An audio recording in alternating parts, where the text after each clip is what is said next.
This is To The Point, a Rhino experience. Voted one of the top home services marketing and operations podcasts.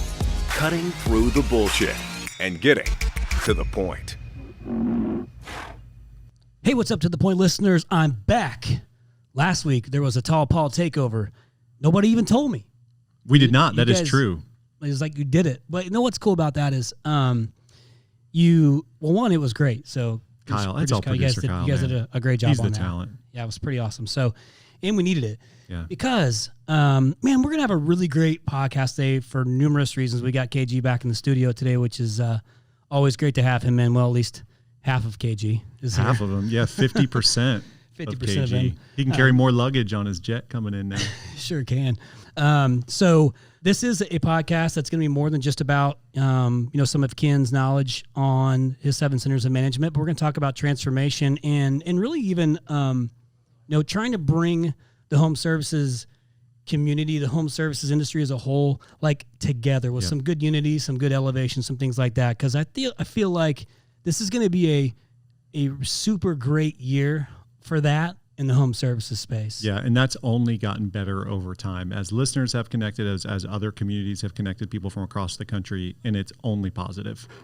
Yeah, for sure. So before we get into it, I'm going to go ahead and introduce our guest who's been on the show a few times. A great friend of mine and yours, Tall Paul, Mr. Ken Goodrich, CEO of Goettl, also author of the E-Myth HVAC contractor and weight loss extraordinaire. He is. Yes. Let's talk about that a little bit. I mean, I know you have some other things to talk about, but yeah, for sure. We're going to get into it. But KG, welcome to the show, brother. Thanks, guys. You're back. Glad to be here. Yeah. I'm excited. You walked in with a big old smile on your face and a box of goods like Santa Claus. We came in with some Sadie guard dogs. Yep. Sadie masks. Sadie masks. We got a couple books. We got guests in the studio again today. We have Brandon and Yanira Metcalf from my home state of Indiana. So welcome you guys in the studio today. You get to sit right next to my man, Ken Goodrich. So listen, I want to do something a little bit different with Ken. Let's do it. Okay? Just so everybody can kind of, if you don't know who Ken Goodrich is beyond Goettl or the E-Myth contractor, he is a legend in the industry of home services and knows how to grow. He knows how to grow a home services business. Is that a fair assessment there, Paul? I'd say so. And most notably in his careers, he's the first guest ever, minus myself, on To The Point podcast. That's true. Yeah. You were numero uno, my friend. Which brings it all together. And you know what else is interesting about this is that we did our first live podcast with Ken too, which Cinco de Mayo, and the first time we ever drank on the podcast. We had somebody deliver margaritas. That only made sense for Cinco de Mayo. We've not done a live one since. That was a learning experience. It's a little tough. We were getting live fan mail as well on air. So Ken, lots of firsts. Yeah. Lots of firsts. So hey, we're gonna do, like I said, we're gonna do something a little bit different. We kind of changed it up this year, and we're asking some of the guests different questions. Like they're not on this list, so you're not gonna find them. Yep.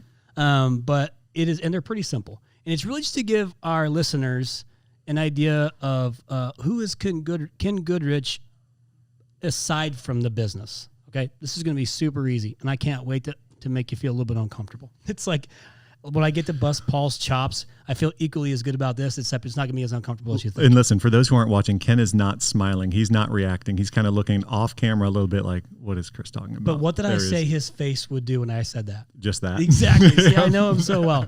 So the first thing is, and these are just 2 simple questions. It's not that big of a deal. First one is going to be, if you could have dinner with anybody, alive or dead, who would it be? I think it would probably be Bill Clinton. Bill Clinton. Ooh, I like it. Can you elaborate a little bit just on like maybe some high level on why Bill? I just think that I like his tenacity. I think he's a fair guy. I'm not a politic guy, so I don't pay a lot of attention to that. I like his climb and how he just marched through his plan all these years and he really became a great leader.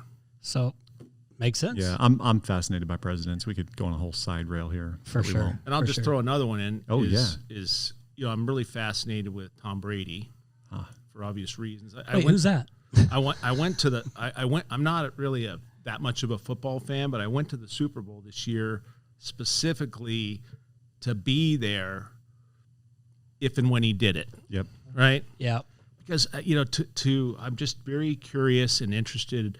What is it that makes a man accomplish things at that level?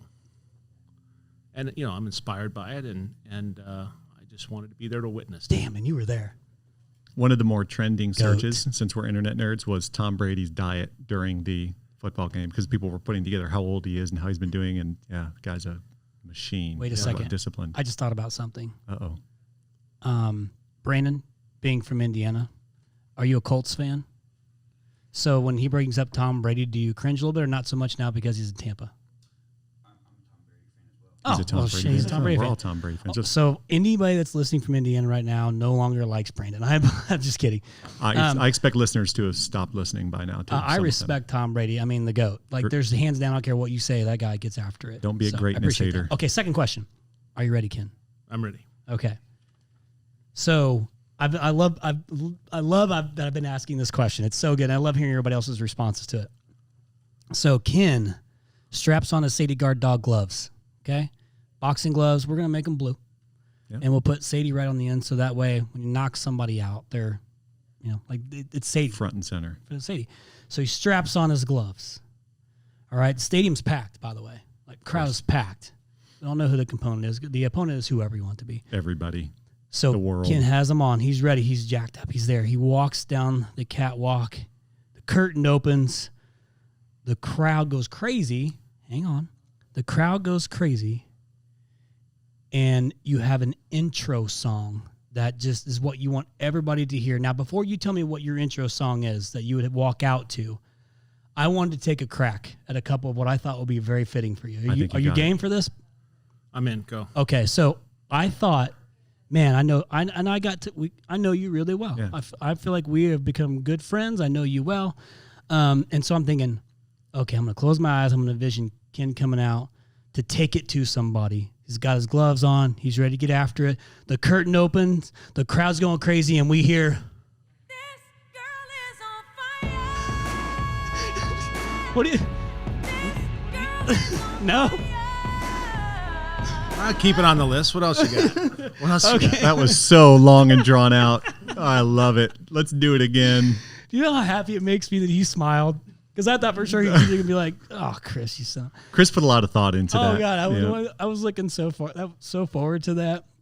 Listen, actually, here's what I really think happens is Ken walks out, and this is with all due respect. Ken walks out, the curtain opens, the crowd goes crazy, and we hear, All I do is win, win, win, no matter what.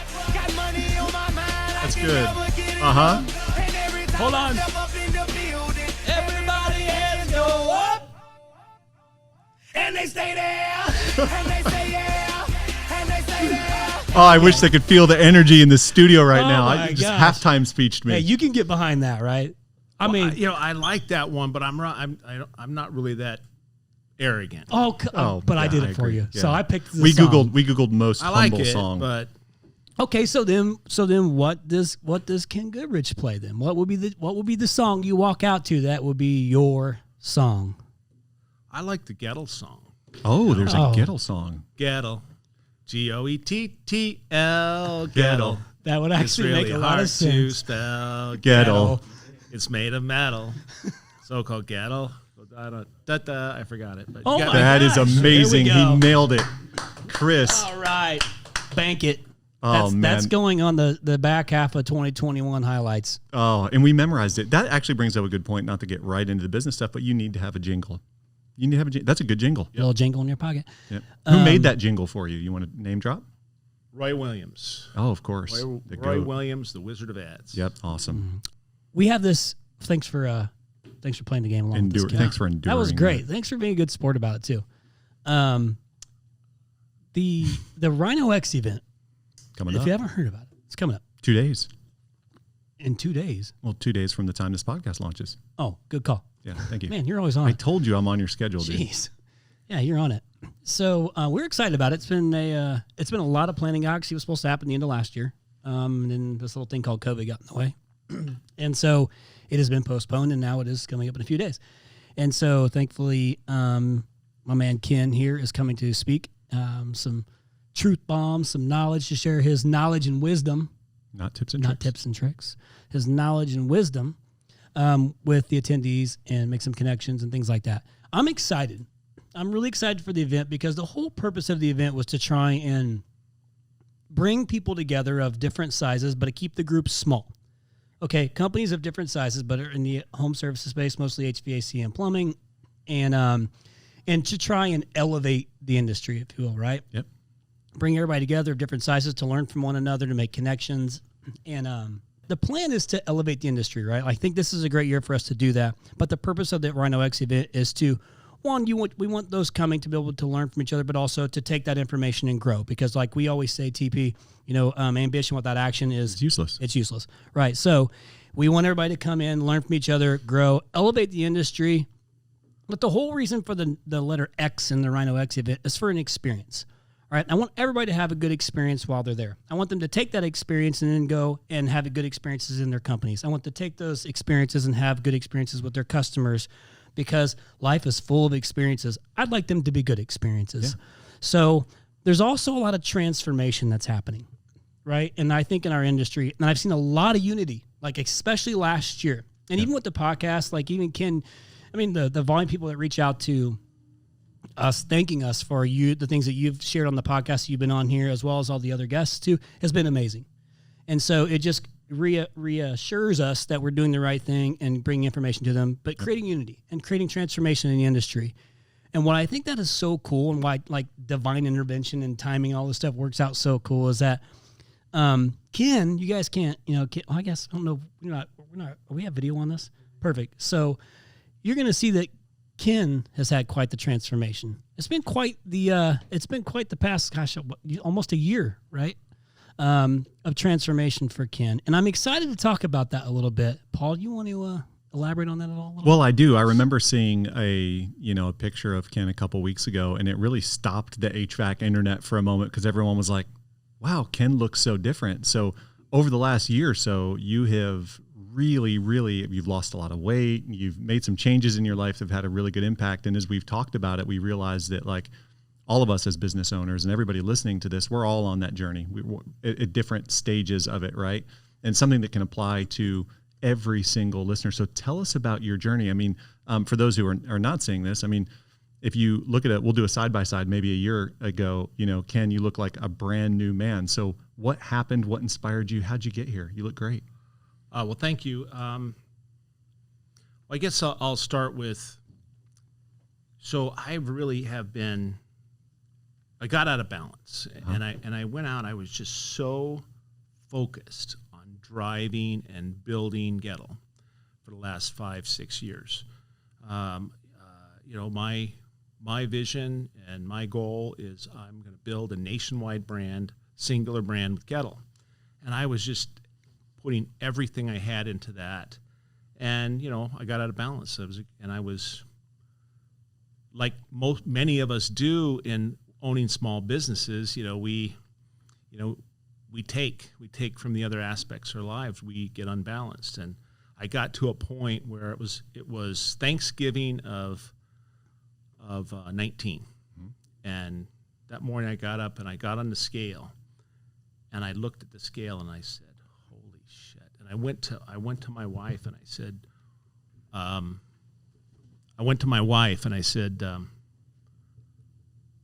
weigh 325 pounds. And it just ruined my Thanksgiving. And then I decided at that moment, I'm going to do something, right?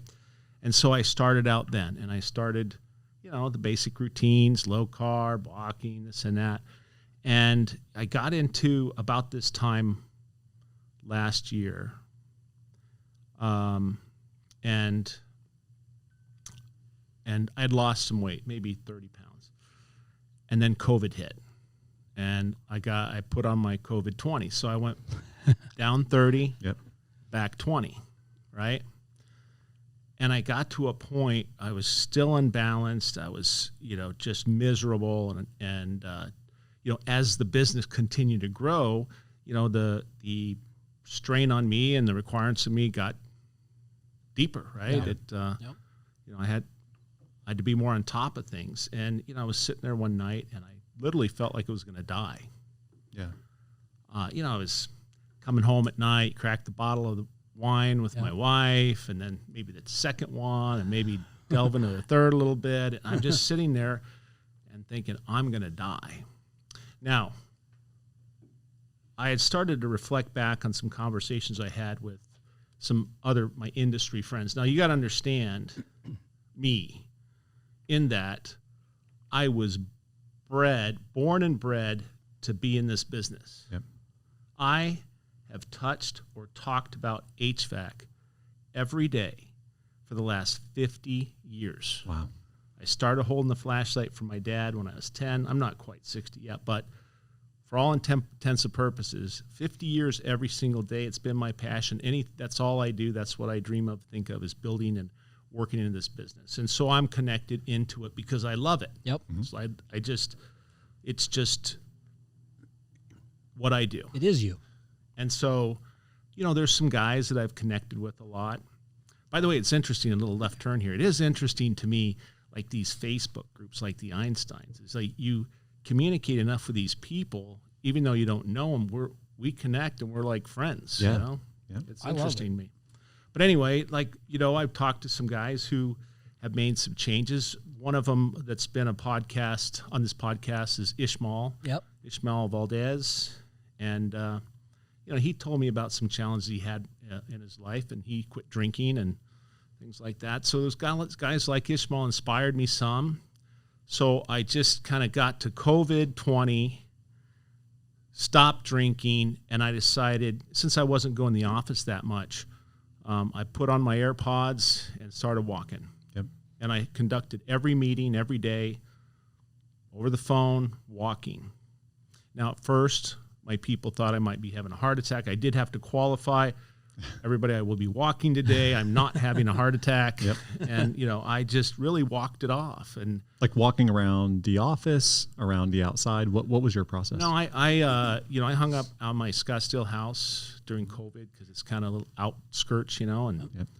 you know, you didn't know if the apocalypse was coming or whatever. So I was like, well, I'm getting out here where the hillbillies are and you know, build my fortress, right? Yep. So I was walking around the desert. So I was out there walking around the desert. You might have seen some of my animal life I remember. postings and Yep. cactuses. It's all coming together. So I've just walked it off, and I'm really proud to say I'm a very goal-oriented person, right? Yeah. I've been setting goals since I was a kid. And so when I started this, I set a goal, and my goal got me to, it was 90 pounds, and I just hit it today. Congratulations, man. 90 pounds. Lost 90 pounds. Yeah, and from walking and eating right, and Quit drinking. I quit drinking. Yeah. Yep. Nice.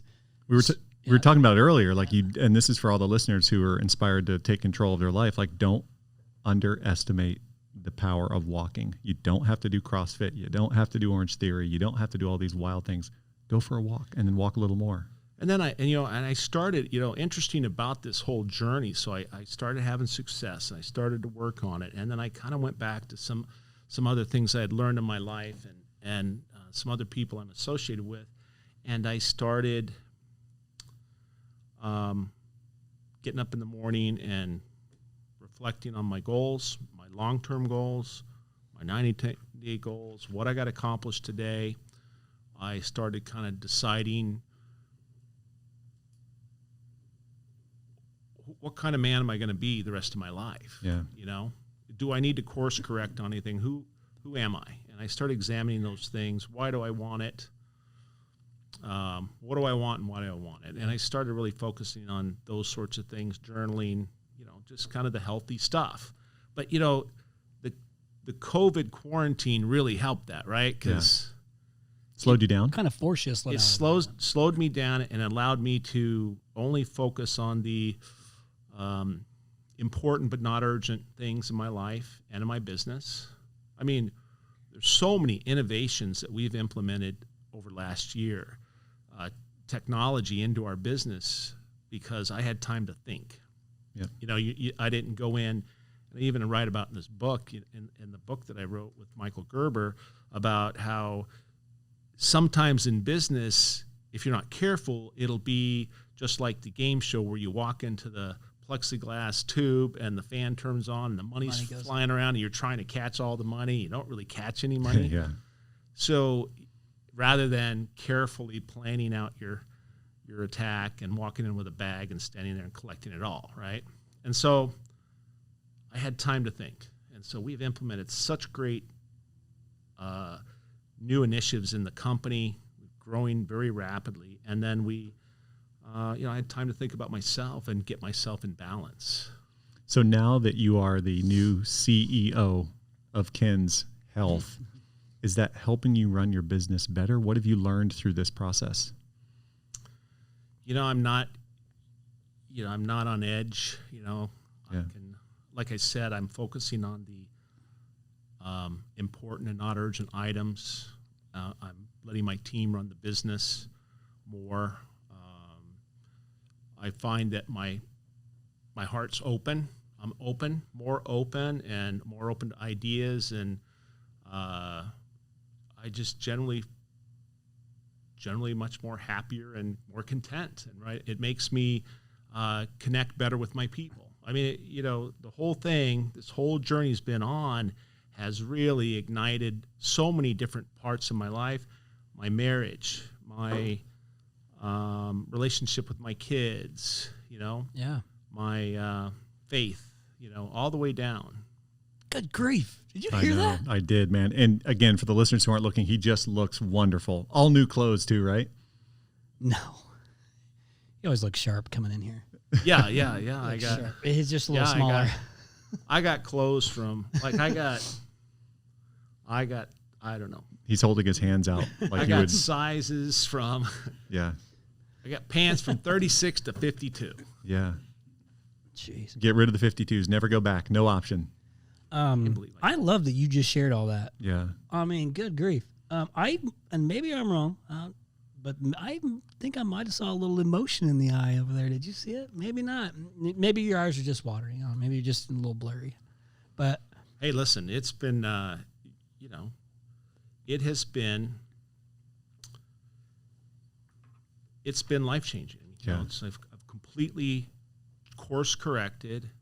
I'm sitting on my couch at 2:00 in the morning, reflecting, thinking, I'm going to die. I'm not sure if I'm going to wake up tomorrow. Yeah. And so I took charge. And I've always been good at setting goals and implementing things and, going and getting what I wanted. Now, this is a challenging one. I mean, everybody knows how hard it is to kind of pull yourself together and or make a body and mental changes. Yeah. Now, though, I will say I'm certainly cognizant of the fact that all the real work starts right now, right? Right now. I hit my goal. Now, how am I going to keep it there? not go backwards. Yeah, and so I'm really now focusing on the mental game of this. Yep. Well, so I remember actually you and I have had many conversations, and usually they're in the evening and you're always walking. So I remember it's interesting now to think about how many times I would talk to you and you would say, well, I'm walking or doing whatever. And now I know that's the process you're going through. That's pretty cool. So what would you say to give the listeners, like, who may find themselves stuck with any sort of like declining health? Like, what was the easy, is it as simple as just saying, hey, just start walking? Like, is there because I know you're a process guy. Is there something that you could share with them that says, hey, this is what I did that helped? Like, is there anything that you can share to help make somebody get started? And I want the listeners to it's easy to listen to this and be like, oh, it's just another weight loss story. Yeah. If you think it's just another weight loss story, that's not what it is. It's actually a mental transformation, right? And that actually is the goal, is you're changing. What you were saying is, man, I need to think more about just how to grow my business, or how I'm just focusing on business. There's so much more to life, but you got to be here to be a part of it. And you got to be healthy to be a part of it. And your brain has to be willing to change, I think, for your own mental health. And you can't, routines scare me, to an extent. I don't want to do the same thing over and over and over and over and over and over. I just don't. But that's me. But I do care about, I didn't want to go to Flagstaff last night. My daughter turned 21 and she goes to Northern Arizona University. So I drove to Flagstaff last night. Snowing up there, didn't want a part of it. But that's what you do because that's what matters a lot to me. That doesn't mean this business doesn't matter. I came in here early and on little sleep because that's what you do. But it's because I care about my family. I care about my employees. I care about my customers. I care about this business. I care about this podcast. I'm glad Kim was coming in. But it's like a holistic approach for me on I want to do what makes me feel good. And, subsequently for me, running the business makes me feel good because of what it does. But I got to be good. Yep. And I got to be strong up here. This whole thing is relatable to business. And because I've in business, I have made transformations many times. I've taken companies that were just, ready to shut their doors and supercharge them and grow them. Right. And like Michael Gerber said, I take companies where the owner, the creator, was never able to do anything with it, and I overnight have been able to transform them. And I think the formula that I used for my recent transformation is the same thing in business as well, right? And the way I look at it is disruption theory.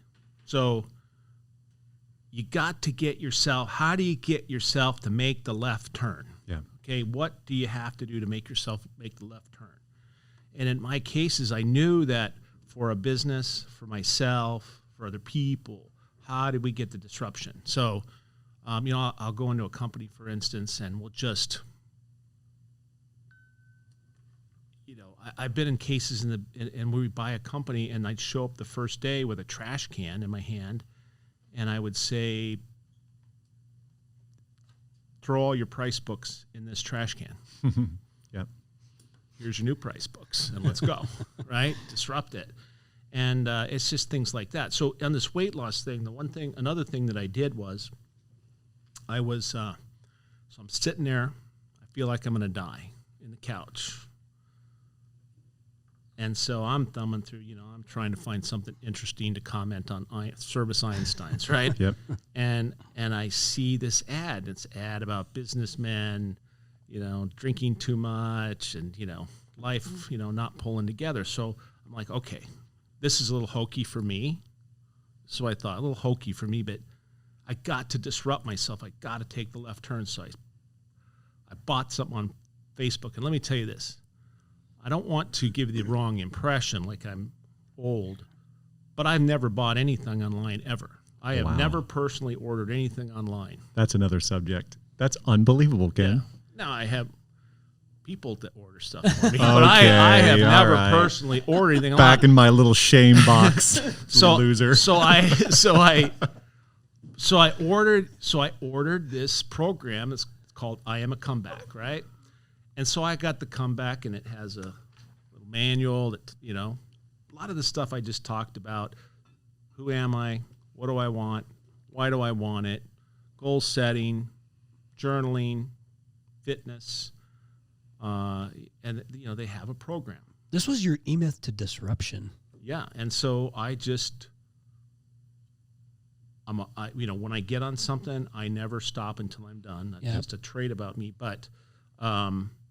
So I got the program, and it's a 6-week program, and that kind of got me kicked off, right?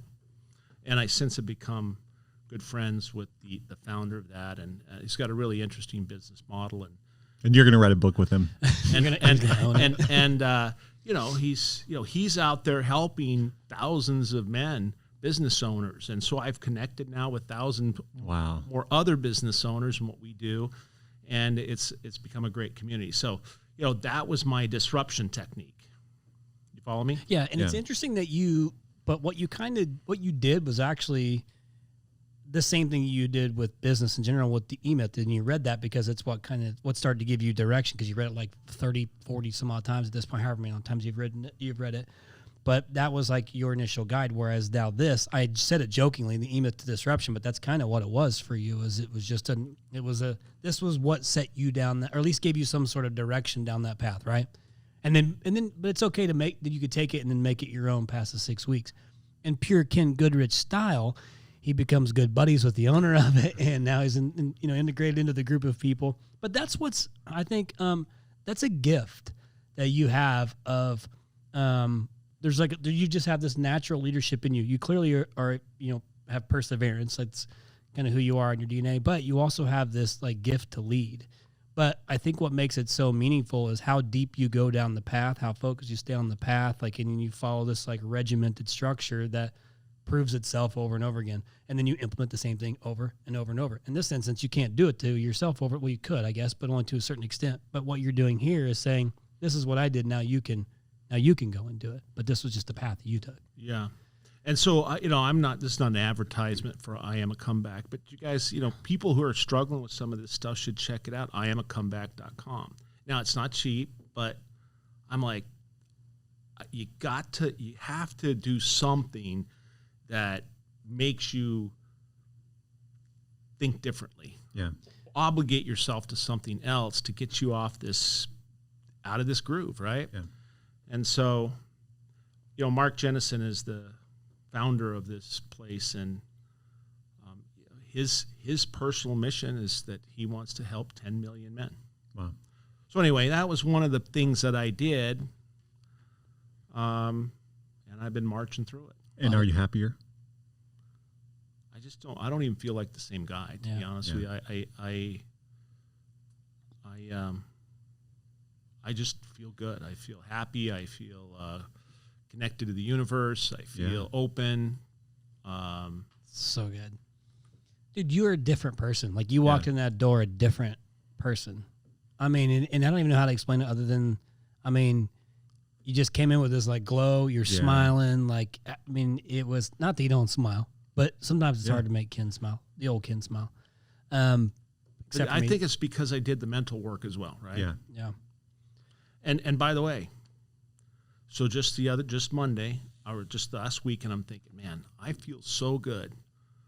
I'm gonna make sure that I feel this good every day for the rest of my life. There you go. Right? So I took the program, this comeback program, and I started again on Monday. I'm gonna do 6 more weeks just so I get it in my DNA. Yep. Now, you've had tremendous, financial and material success over the years, right? You can kind of look at that in one hand, and you've just been on this journey and had a lot of success. How do you compare the two? I got to tell you, I did this post today on Service Einstein's about this. I saw it. This base that I got. My first customer didn't have the money to pay me, and it's really never been. I know there's going to be a lot of people who chuckle at this one, but it's really never been about the money for me. Mm-hmm. It's a result. Sure. But for me, it's about accomplishment. How far can I go? How far can I push my people to go, or lead my people to go? And because every time that we take a step forward, every time that we accomplish a goal, we get a little stronger, get a little smarter, get a little more confident, and allows us to take the next step. And so, it's called stacking wins, right? So Yeah. I'm stacking wins every time every chance I get, so that see how far I can get in this world, right? Yeah.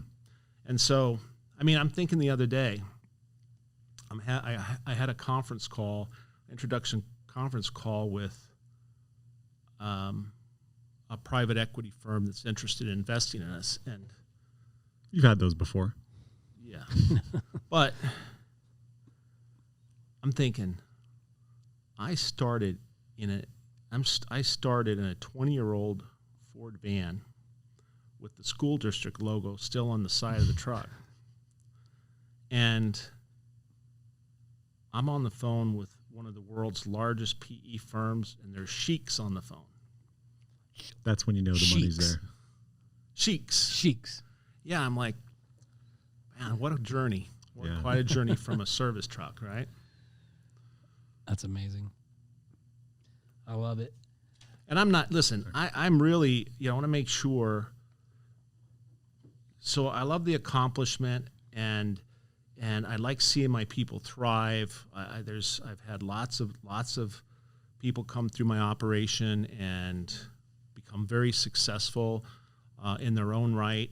I've had lots of people be successful with me, reaching both their professional goals and their financial goals. And so that's very satisfying. And, that's the reward for me. Don't get me wrong.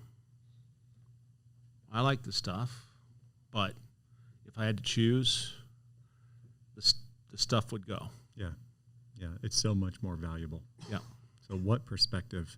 I'm going to try to segue here, Chris. It's really hard because we could just talk about this the entire time. Yeah, no. But, on the last few podcasts, and as for those who've gotten to know you, you talk about, the first pivotal moment in your life was when you picked up the E-Myth, and then you went on to co-author with Michael Lee Gerber. I want to go a little bit deeper on the back half of this podcast for you to kind of break down the framework and the principles from that book so that our listeners can objectively look at their business and understand how you specifically look and evaluate your business and how you make those improvements, similar to how you looked at your own life and made, decisions to have a better impact. Right. Well, let me start out with this. I touched on it earlier. You know how in Russia, when they wanted to win the Olympics, they would take children and they would, DNA test them and test them all this stuff at, infants and toddlers, and they say, you're going to be a gymnast, right? Yeah. Well, that happened to me, and my dad said, you're going to be an air conditioning guy, yeah. Right? And so, at a very young age, I was troubleshooting air conditioners. And to troubleshoot an air conditioner, it really is a systematic process, right? So it's a system. Do you have electricity? Do you have this? And you go through the process, you go all the way down to the failed component, and then you could go deeper if you want, but there's a process by it. So I get the process. I was wired to get the process from the very beginning. So when I see it, I get it, but I have to have the schematic. I have to have the plan, and then I can drive the plan, right? And so when I read the E-Myth book, Michael Gerber had not come out with the 7 centers of management attention yet. So a couple years later it came out, and so I started reading it, and it was like eureka! I found it. Right? Here's my schematic, and the 7 centers of management attention, which is what Michael Gerber calls, these are the 7 places that you need to build your business systems in. Are number 1, leadership, management, money, marketing, lead generation, lead conversion, and client fulfillment. Okay? Now there's other words to describe those types of things. I just keep with the system, and as soon as I saw that you want to go into our computer system and go to the accounting functions, we go to the money folder. Right? You want to talk about sales, we go to the lead conversion folder, right? And all our files are inside there, right? So I've just modeled the business by this, right? So anyway, that's how I attacked writing my business back in the early 90s, and that's how I attack every business that we acquire and sell and do whatever we do with them. So of those 7, there's 7 centers of management attention. What's it look like when you evaluate one of your locations? Like, how do you prioritize? Like, what filter do you use to operate the business knowing those 7 centers? Okay. So, and let me reframe your question a little bit and say this. If you were, if you're listening to this podcast and you're getting ready to start your business, this is how I would suggest you start your business, okay? With the 7 centers. Okay. So the first thing's leadership. You're the leader, and the leader's going to set the tone for the whole business, right? The vision, yeah. the mission, the core values. All who are we? What are we about? Where are we heading? And what is it going to look like when it's done? When is it done, and what does it got to look like when it's done? And most people don't even think about that. I know I didn't. when's it ever done, right? Right. But there's got to be a done. And so, and what happens when it's done? So that's the leadership portion. Now, the three fundamentals of everyday business, small business, are lead generation. I get a lead conversion. I sell some of those leads. Client fulfillment. I do the work, right? So if I were approaching a new business, what I'd say is, okay, knowing those three things, I'd start there. And I would say, okay, client fulfillment. Before we even start, let's go ahead and put together, here's the 12 things I'm going to sell. Here's the 25 things I'm going to sell. And here's how I'm going to fulfill the contracts when I get them. I posted our new training units that we have, and we deploy to all our centers now, where you go in and you are trained when you install an air conditioner at Goettl, a 3-star horizontal split gas. Go to that training center, disassemble it, put it back, take the test, get it quality assured, and pass that before you can go on a job, right? And so you get your client fulfillment system in order first. That's number one. Here's what I sell, and here's how I do it, right? It's not sell it and figure it out. Yeah, I mean, that's what we all do. Like, we're techs. I went out and started selling stuff and putting it in, and going back out, and then I'd hire some guys like, you put it in, then they put it in wrong, and then I have to go back to fix it and all the nonsense. I mean, now we're at a point where we're putting it in. It's like McDonald's. It's good 99% of the time, and we are tracking those results, and we know where to tweak the process to make sure that we don't go back and we give everything that we promised the customer. Can I go a little bit deeper on that? Because that sounds easy. Like, that makes perfect sense to me. I can imagine if someone's got a couple crews out there right now, that's like overwhelming. Like, where do you start, right? Where do you start to get the processes, to get the manuals, to get the training? So I would say, just start simple. I would start with, I'm going to build up. This is how my system looks. And you can do it physically.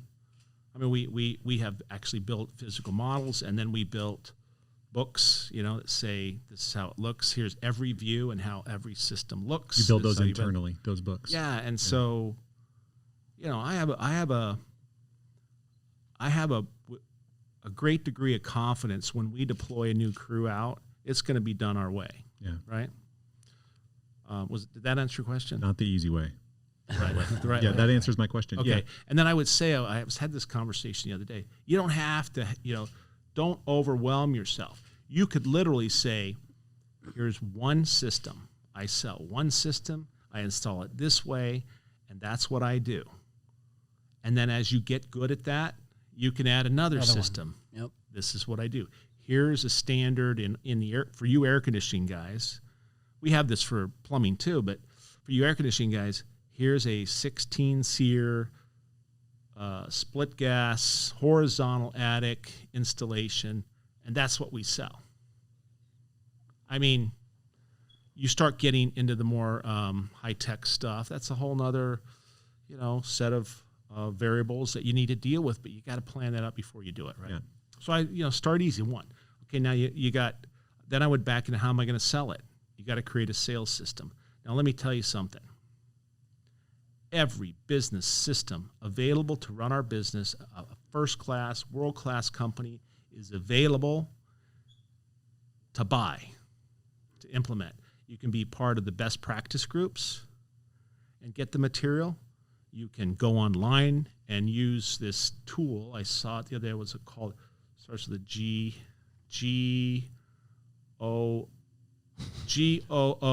GOOGLE.com. Go on there and ask for what you want, and miraculously, like I saw some guy on Einstein's. People who do that for you. Yeah, I saw some guys on Einstein's that, he was asking about how do I get my accounting system. I think I saw this. Yeah, put together. But I mean, there are companies out there that say, here's your accounts payable filing system, and they send it to you all done, all labeled, everything. Just put this one in, put the A's in this file and this one, here's your payroll system, and you don't have to reinvent the wheel. So anyway, my point is sales systems. There's so many good, solid sales trainers and sales systems out there. Just pick one and go. There's some of my favorites. I don't want to over promote. Sure. Joe Crucero, but Uncle Joe. There's that's a solid drop right there. Yeah, there's my favorites, but yeah, there's a lot of great guys. Yeah, you just said you don't want to over promote, but has he? Have you used him throughout the years, Joe, with your team? No, I just creep around and steal his stuff off the internet, and I make it mine. That's what I do. Sorry, Joe. Come by, I'll buy you dinner. Thanks, Joe. So, all right. So now we can sell something, right? Now we lead gen, and I'm going to shamelessly promote here. You want to get some leads? Call Rhino. They'll get you leads, right? They'll get you leads. They'll say, if you spend this much money, you'll get this much leads, and you sell this many leads for this price. Guess what? And you put it in with your client fulfillment system. Guess what? You're making money. You just gave away all of our secrets. Yep. It's all out there now. We're exposed. All my competitors have it. All right. So now you're in business, right? I sell these 4 things. They're installed perfectly every single time. I got quality control. I got happy customers. They're not bothering me. I have to go back. I have a sales system. This is how it's sold. It can give me a good, predictable closing ratio, so I know when I get a lead, I can predict that I can sell a lead for this average ticket and this margin. Yep. So you got that in place. Then you got the machine, the Rhino machine, fuel in the machine, right? It's pumping in the leads. All right, so now the machine's running. Now I'm making money. Money's coming in. What do? You focus on the money center, right? The finance side. So again, like I said, knowing what I know now, I would have just went out and said, okay, let's go buy some of these systems and put them in place. Here's my filing system for payables. Here's my filing systems for receivables. Here's my payroll system. Here's my, put it in place. Or there's third parties that will do all that for you virtually. Mm-hmm. But I put that in place, right? So now you run the business, you're getting leads, you're closing leads, you're putting in work impeccably, and you're putting money in the bank, and you're paying your bills, right? So the next thing that you might want to start focusing on is management. Yep. And what management mean is all the people side of the business. Right. So again, there's lots of companies out there that can help a virtual HR, make sure that you got your job descriptions in order, your pay plans are compliant, your reviews, meaningful reviews, things like that. You put all that stuff in place. So now I got the management system running. My people are taken care of, and I'm developing my culture to keep them happy and driving towards my vision. Right. And then I think the final one, and it's important, but everybody starts here, and I wouldn't say start here, is marketing. And when I say marketing is not lead generation, right? Marketing is your brand. Yep. Okay. What's the logo? What's the colors? Why are the colors that way? What does it say? What does it say about you? Who are you? What do you stand for? What is a brand? And you really can start to focus on your brand. But I would never spend the money and focus the time and energy on the brand before the machine was pumping out my widgets at a good pace, right? But everybody likes to start there. They get the logo, they get the business cards. Back in my day, they used to get the letterhead, and then they get the Dan Antonelli wrap. We're really excited, right? But all the other stuff is in disarray. And so I wouldn't put my name out there with this brand until I know that every single customer that I served can get served in a 5-star manner, right? And you can't do that until the other 6 pieces are in place. What do you think about that coming from your perspective? I think it, well, so I like that you broke down marketing, because I do think it's looked at the wrong way, or just misunderstood on what it really is. But I believe that, at least from our philosophy here, is we're nothing without the client fulfillment piece being on point, because that is who we are. What we're delivering is growth for companies. And now how we do it. So it's almost like the Simon Sinek thing where he talks about it starts with why. Is that was a moment for me changing on. I learned, I guess I got lucky early on that if I chased the client fulfillment and I had the right processes in place and I kept getting smarter, that the revenue would follow. And now if I kept like client fulfillment, using your terms, on point, I would retain my customers because my model being a little bit different, and I could grow a business, a healthy business, if customers stayed. The only way they're going to stay is if I'm actually giving them lead volume and then making sure I'm tracking every lead volume for them and knowing the cost per. But I found that I was having to do it for the contractors. Like I was having to be I didn't create the Rhino Tracks listening reporting team because I wanted to. It was because I had to. And the reason being is most don't have the time or don't have somebody to focus on actually listening to the lead volume coming in and knowing truly where it came from and was it new. So I had to do it for them. But my focus, this is why I did it. My focus was on do whatever I can to make sure the customer is successful. If that means I got to do this piece, then I'm going to figure this piece out too. And I genuinely believe that's what's elevated us to the reputable business we are today, is that we focused on that client fulfillment piece first, making sure like we did it and we did a good job. And if we didn't, you owned it. I would say from your seat at this stage of the game of this company, I would say you would even be more selective of your customers and make sure they have their client fulfillment systems in place before you put your name on it. Because if they can't deliver, they're just going to blame you, right? If your contractor doesn't deliver to their customer, they're going to blame you for their failure. And so, like Roy Williams, again, I got some tenacity in me. I will never, if I want something, I will never, ever stop until I get it. Okay. And so with Roy Williams, he literally stiff-armed me for 2 years before he agreed to work for me. 2 years. But I'm like, I'm not going into business without you. So this is the way it's going to go. And I stayed on him. And, now we have a great relationship, and he's really, really been a key partner in our business.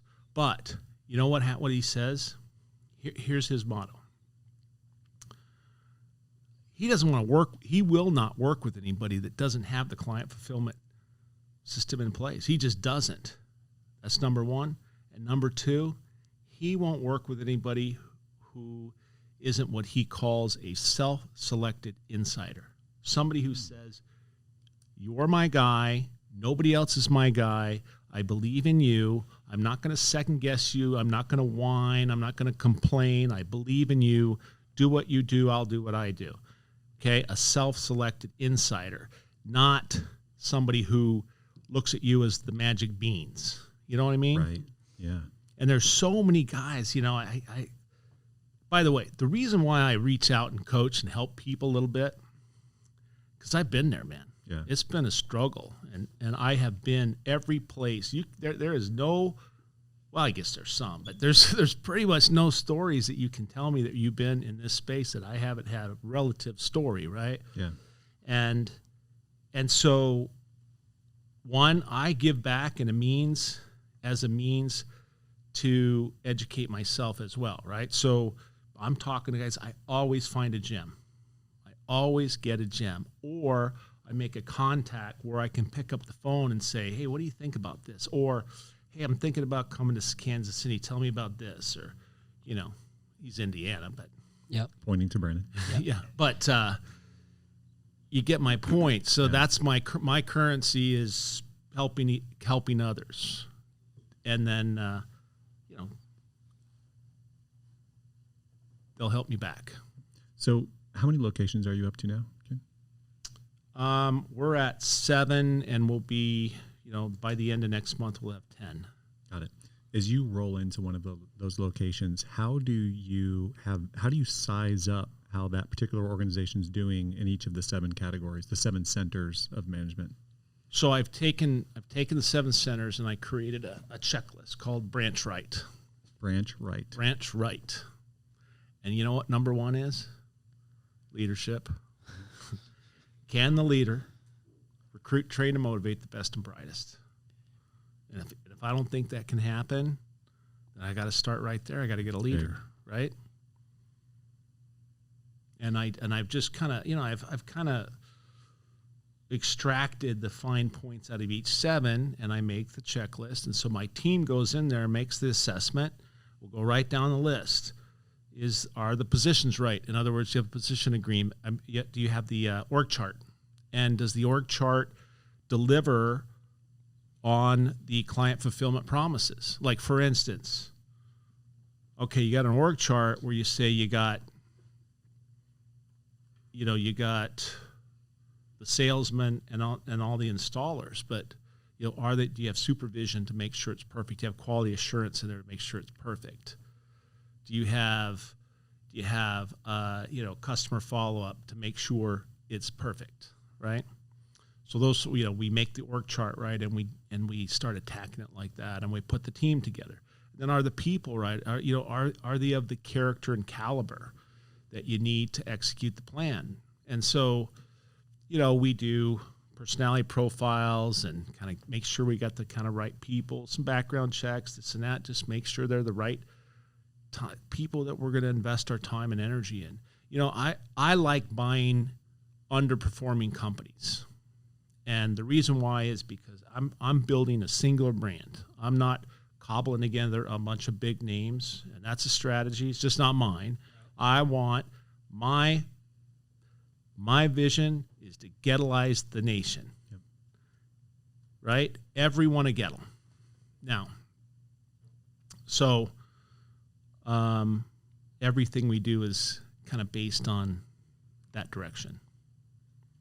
Seems to be working. Anyway, so I've taken the 7 centers. I made my Branch Right system. We click down through that. It'll give us our to-do list. Who does what when?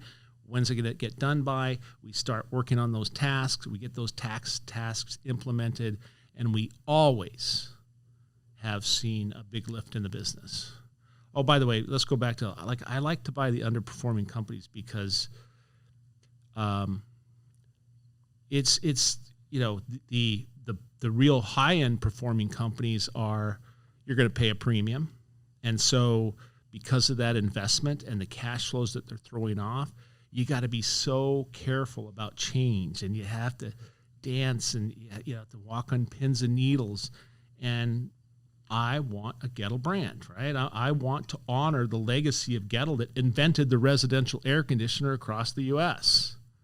So it's a lot easier taking some more moldable businesses like Clay, where I can put them in my right direction, instead of a really heavy, good, solid culture I'm not changing. Yeah. Right. You know what I mean? Yeah. As you look across the business, or the locations rather, is there usually a theme where they're hurting most? Oh, by the way, and then I always the business become worth, the profit margin on the businesses are much more as a business doing it that way than paying these 15, 16, 17 multiples for people. Right. You get me? Yeah. It's like Monopoly, when you go to the cheap properties, Yep. but you get a bunch of them. It's like that. I get it. I forgot my question. Oh, is there a theme across the locations where it's usually leadership or it's usually fulfillment? Like, what do you see there? Any patterns? Always leadership. Yeah. Always leadership. Then we're going to talk more about that. I have a. Well, I don't know if I should say this or not. Yes. Well, I'm going to say it. Thank you. So I have I acquired a company. A guy is a really good friend of mine, and we bought it. One of the reasons we merged is he got in a rut, right? Nice business, beautiful company. It's still a beautiful company, but he kind of got in a rut, and so he wasn't making any profit. And to me, that's the greatest sin, is that you have a company that doesn't make a profit, because when you don't make a profit, you can't reinvest back in the business. You can't put any cash away for the slow times and the challenges. You're just putting all your people at risk, right? So that's not what I do.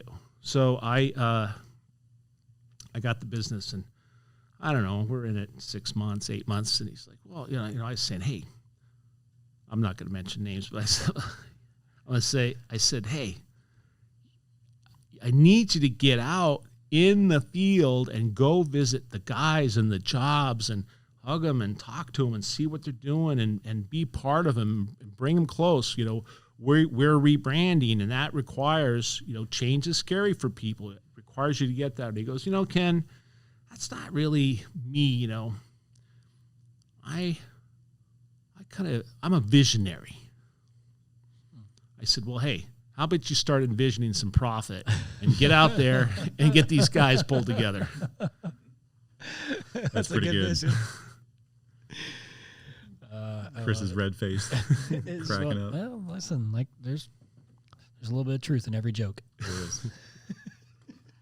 So you're from Simi Valley to Austin now. Is that the range? San Antonio.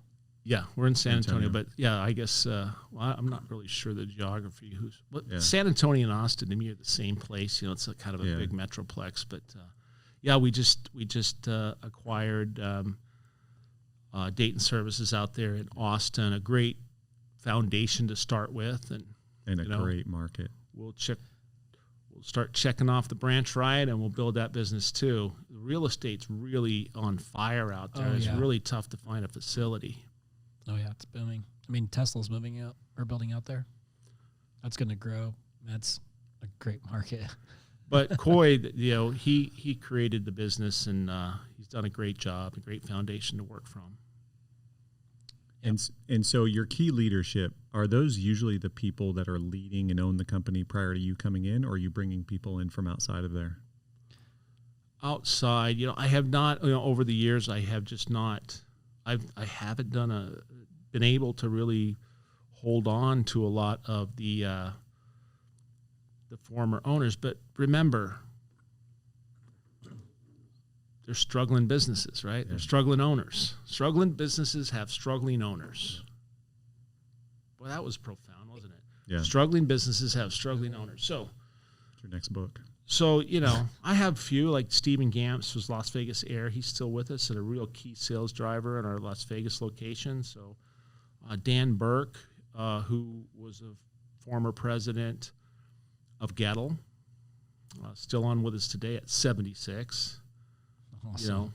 A real leader, a real solid, experienced leader. I mean, he's a mentor for me, and he's my human shield. You've had good luck with hiring leadership though outside of the industry. I have. How that started though is interesting.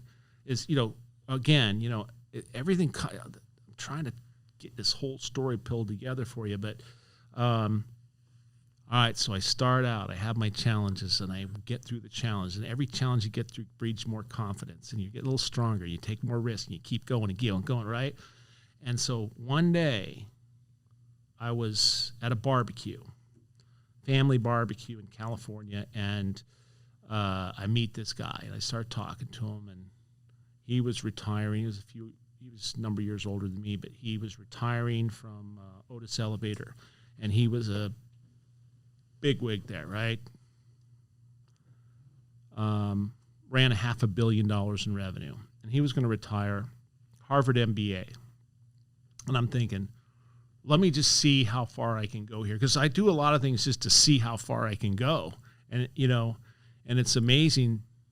You can go a lot if you just give it a shot. Where they say 80% of success is just showing up, right? Yep.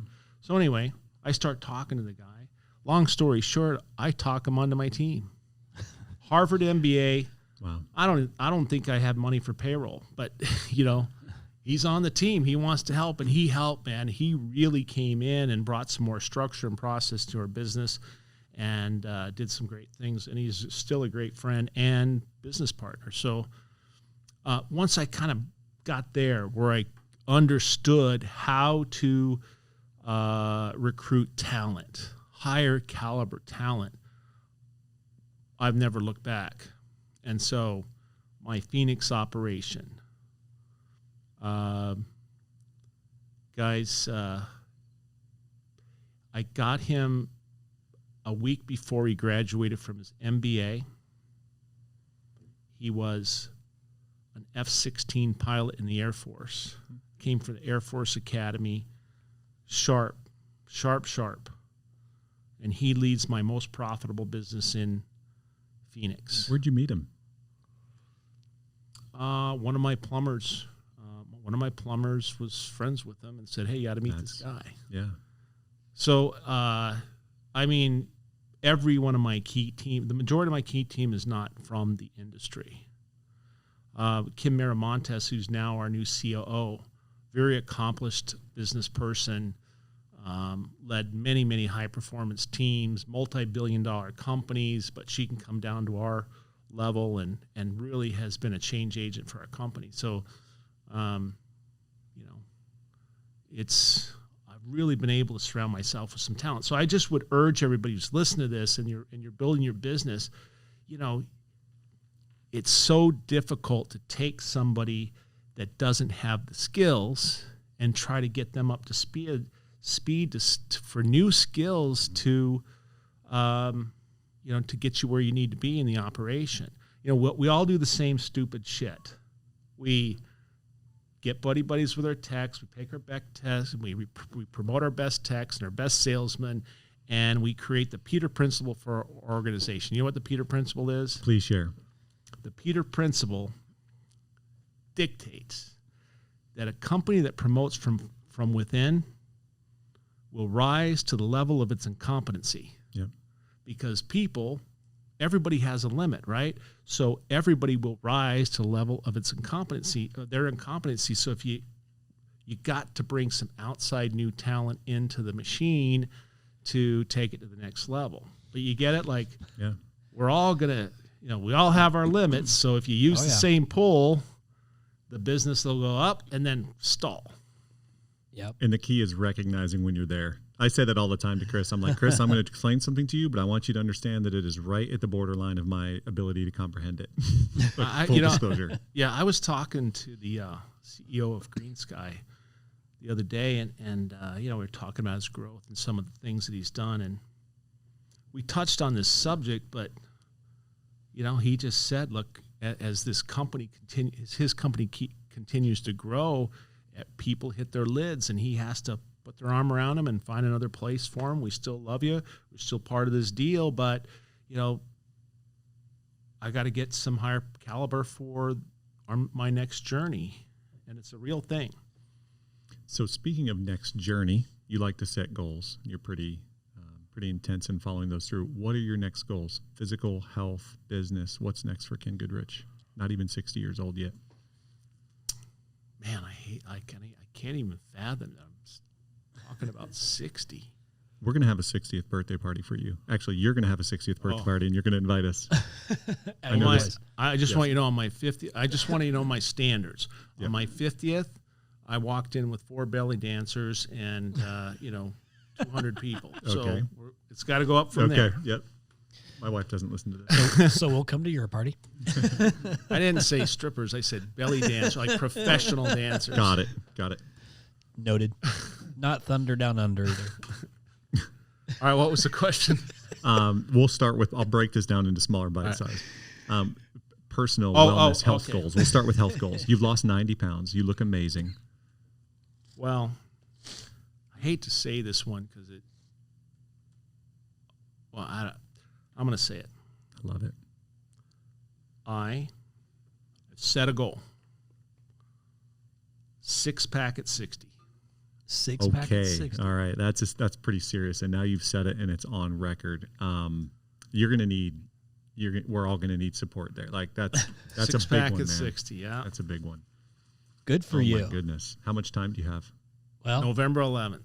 Of this year? Yeah. Oh. Wow.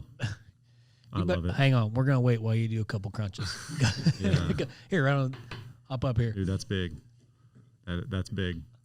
You know what? I don't question that you'll get it done. No, I'll get it done. I know. I'm gonna, when when I set my mind to it, I go get it. That's I'll get it inspiring. 100%. That is inspiring. Oh. All right. So on the business side, what's your next big goal? I mean, you talk about Goettleizing North America. What's the next step? So, I'm going to continue to build the Goettl brand, and I see things changing so rapidly. I mean, who knows what Goettl's going to look like in the next 5 years? Yeah. I mean, with technology and the way things are coming out, I mean, we can have a whole nother podcast on this one, but do it. You understand. I want everybody to understand. Within 5 years, every air conditioner will diagnose itself, and it will be paid subscription to the manufacturer, who will decide which of their customers are going to go do that work, and even to the point where the price will be dictated before you got there. And what are contractors doing to prepare for that? Nothing. Yeah. I am. Yeah. I am. But it's a whole new world out Yeah. there, and I'm on top of it. But so anyway, what is some of the goals for the business? Talking about the new transformation, everything I'm working on. I decided on one of my walks, Goettl's 100th anniversary is February 14th, 18 years from now. Okay. What year would that be? 30. 39. Producer Yeah, Kyle 39. also lost 40 pounds. 21 plus 18, guys. Yeah. Thank you. 39. We're air conditioning. I'm an air conditioning guy. Kyle I'm not a took his- math guy. Kyle took his shoes off. Carry 2. All right, so 19, right? Yep. Or 30. What was it? 39. All right. I'm gonna be involved in Goettl in a meaningful way, most likely on the board. And I'm gonna lead the address to the troops when it's to the team on our 100th anniversary. I'm gonna cry. That's amazing. what I'm gonna What do. a goal. What a goal. And we're gonna be coast to coast. Now, might be all electronics. I don't know yet, but Can I tell you what I'm I gonna be envision there. when you say that? well, Abraham Lincoln. No. It makes me think of we were just talking about this, producer Kyle, on Wolf of Wall Street when they ask him to leave and he says, "I'm not going anywhere." And he's given like the whole I don't different scenario, I know, but I envision this big like party, like and that's what it should be, a big celebration. 100 years, yeah. I'm gonna be there. I just want to come to your Did I 60th. tell you that Goettl invented the residential air Yeah, conditioner? I've heard that. I've heard you say that a time or two. Yeah. I like how you say it so emphatically, and I think you should never, Hey, ever we invented not it. say that. I'm gonna put this on the record too, since you said you're gonna have a 6-pack by 60. Mm-hmm. If you don't, next episode, then here's shirtless. If I get a 6-pack, you got to oil them up for that. I like Paul. where this is going. Paul. I like it. Good thing for Paul, he's one that gets massaged regularly, so he's used to that stuff. So he's happy to step in and help. I've had one massage this year that Rhino paid for, by the way, as part of my compensation and employment arrangements, and Chris is giving me a hard time. It didn't even get though he my paid vote. for it. I got outvoted on that. How does that? Did he offer that, or did you request it as part of your He deal? requested it. No, I did not. We have It's a perk? It's a perk. Along with the Yeah, but does he pedicure and does he pick the pedicure. masseur? manicure. What's that? Does he pick the masseuse? I He know is the there's masseuse. Oh, You're right.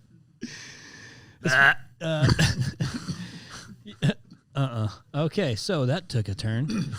Well, listen, we're about an hour and 15 minutes into this bad boy. Like I've actually not. getting Actually, it's started. actually better than I thought it was going to be. I want to just say, getting serious again because Paul derailed us again.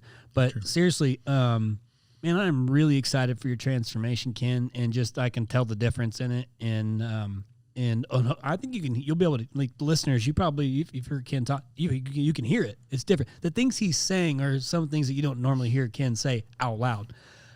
I feel like, and I said this, I think the last time you were on, is I felt like I got to know you enough to know the softer side of Ken that you don't really put out there, but I hear some of that stuff coming out. And I think, by the way, that's an absolute strength.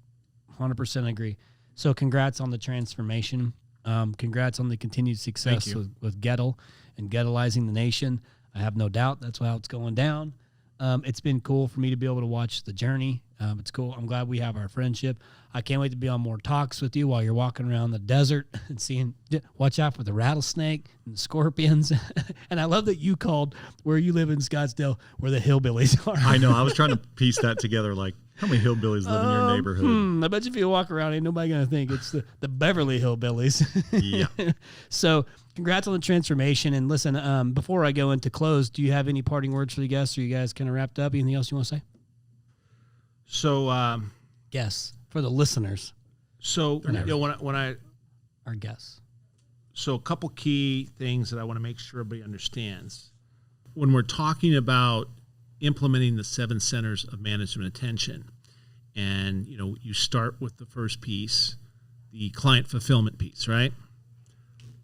I always refer to, I really try to boil down things to the ridiculous, the simplest forms. And I try to use relatable terms. So I tell my people, when we go to implement a system or train a system, it's wax on, wax off.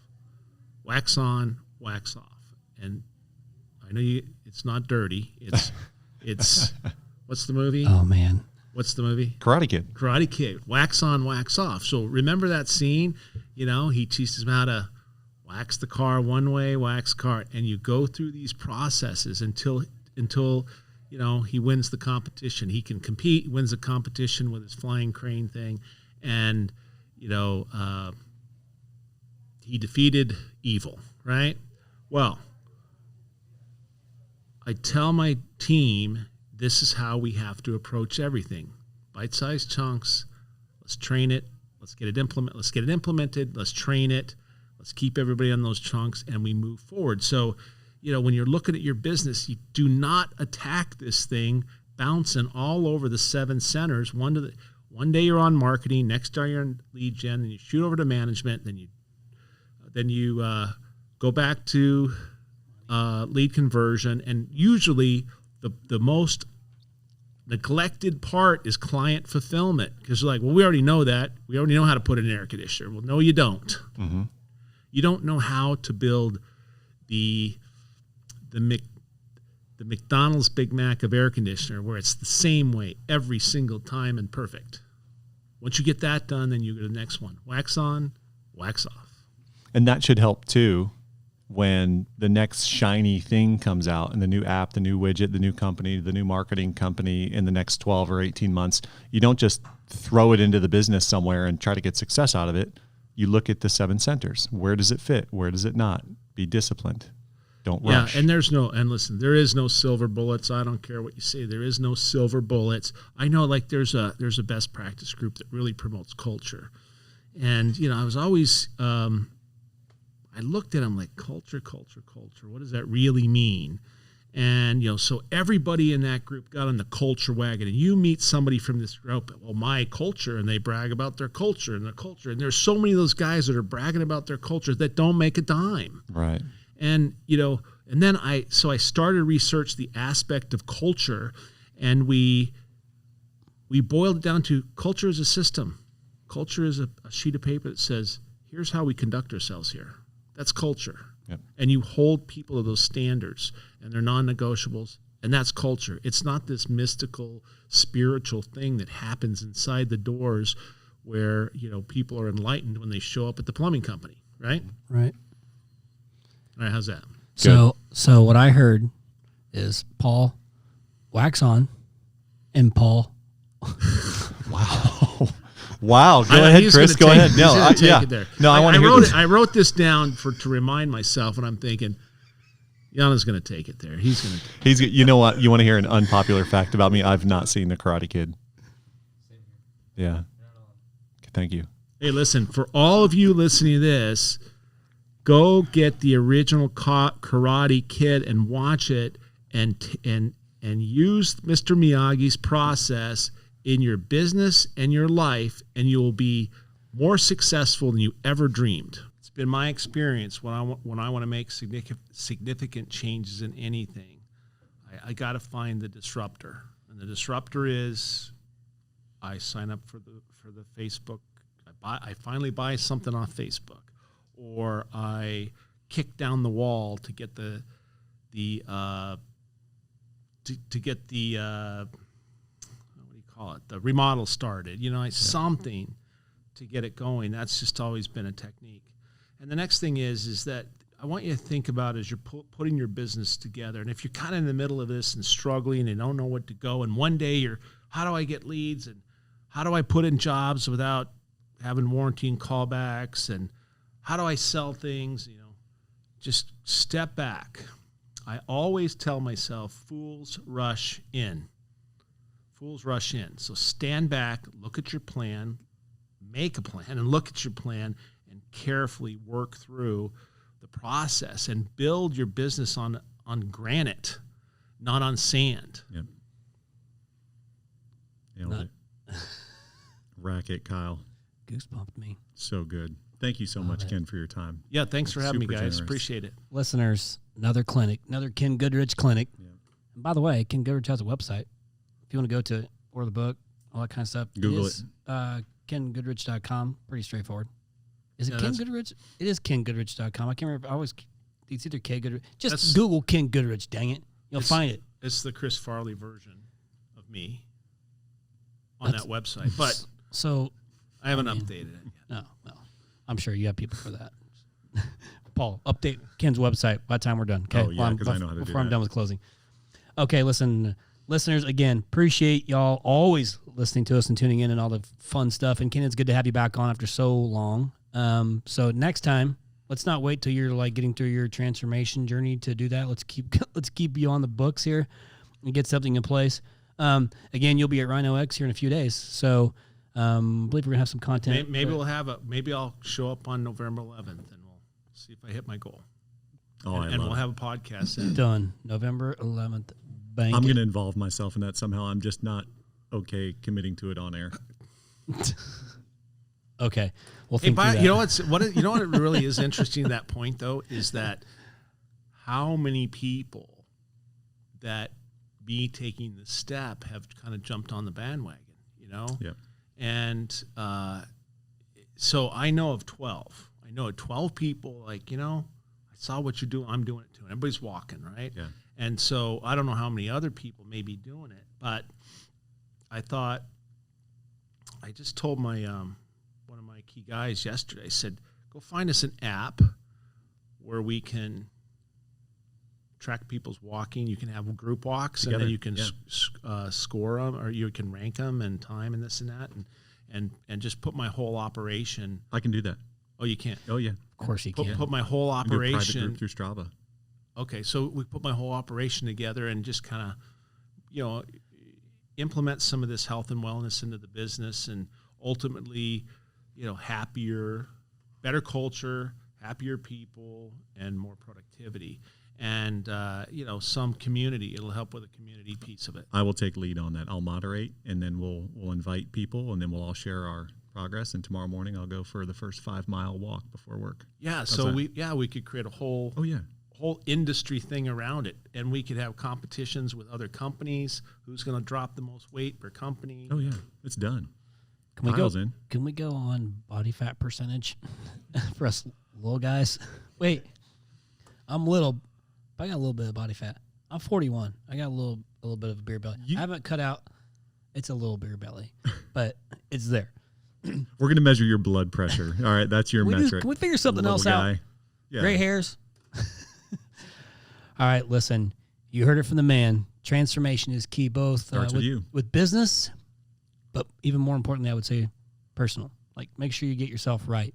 And if you don't feel right, the odds are that you aren't right. So, and it's okay to ask for help. And like Ken did, he reached out to and used I Am a Comeback on Facebook in the 6-week program to get himself marching in the right direction. So, transformation of your heart, your routine, your mind, whatever it is. And you had said something I thought was really cool. You said you used the word change agent. Uh-huh. I think that's kind of what you're doing, is making yourself a change agent for yourself, right? Or for yourself, for your business, for yourself, for your family, for your employees, whatever it is. But you have to embrace being a change agent. Don't want to change something, but you don't have to have it all figured out. So you use things like you've done to figure out, how can I move this thing forward? Find the disruption. I read this book that helped me find my disruption, and it was a book it's called Can't Hurt Me. And David Goggins. Yeah. And ironically, he's got an Indiana tied to him because he lived down in Brazil, Indiana. But Navy SEAL, ultra marathon runner, all baddest dude on the planet, hands down. By the way, it did not encourage me to go run an ultra marathon, but the whole thing is about disrupting your routine and then chasing down these goals. So it was kind of like somewhat similar, but it was a very good book that I loved, and it was audio. And it was him saying it, which makes it even better. But transformation is key. And listen, we have Brandon and Yanira in the studio today, Metcalf Mechanical out of Indiana. I'm a customer of Rhino's, and they went to Ken's shop. And listen, if you're listening and you want to come visit Ken's shop, his arms are wide open, like Creed, right? Sing. Wow. How's it go? How's it go, Paul? Sing it. Sing it. Arms wide open. Under the sunlight. I just meant the arms wide open. He's doing the voice. With arms wide open.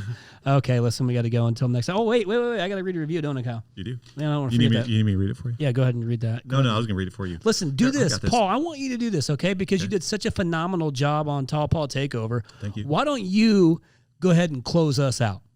Okay. Oh, man, that's a lot of pressure. So we do want to highlight our listener. Remember, our currency here, how we get paid for this is reviews. When you leave reviews for us, it means the world to us. So we're going to highlight a review left by Blue Tudor, who gave us five-star reviews, or we would have deleted it if we could have.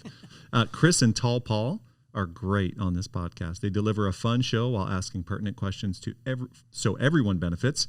I learn all kinds of cool stuff while laughing in between the content, which means they're listening to my parts. And I'm glad I found this podcast to help my business and myself grow. Keep it up, you guys. Thank you, Blue Tudor. We will. Thank you to our listeners. Thank you to Ken, our guest, who's inspired us and hopefully inspired you to recognize that you are the captain of the ship. You are responsible, but the first thing you can do before you lead your crews, before you lead your team, is you have to lead yourself. And if you're inspired by that, you have to do something about it. Because if you don't do something about it, ambition without action is... It's useless, baby. Thank you.